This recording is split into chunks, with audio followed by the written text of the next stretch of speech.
So today I'm building my neighbor a fence completely for free, simply because I knew it needed to be done and it just don't look like he can afford to do it.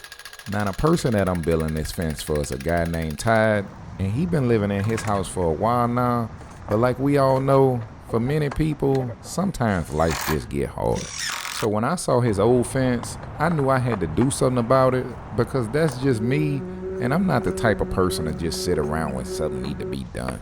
Now the crazy thing about all of this, y'all, is that I just met Tide around 3 weeks ago when I was riding around his neighborhood, seen his house, and decided to knock on his door and ask can I work on his house for free.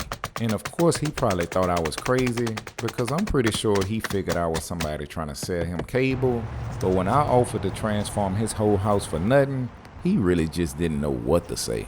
And working on this fence was only one of those projects because he had many things that needed to be done.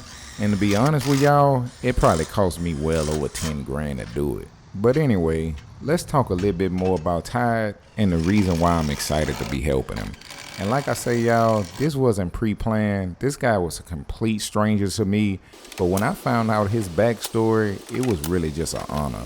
Because he a U.S. veteran, he's also a retired school teacher, and he worked in the manufacturing plants for around 40 years. And after being married and helping raise 4 kids, he found himself to be 72 years old and living alone. Another great thing that made me proud to be helping Tide is that when we first started talking, he was telling me how he was losing his religion, but being that I knocked on his door, he was able to start getting his faith back. And after talking to a few of his neighbors, they say he's made a complete turnaround and he's a much happier person.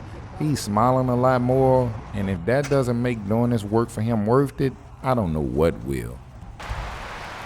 Wow. What a fence. My goodness. One man did all of this in 2 days. Unbelievable.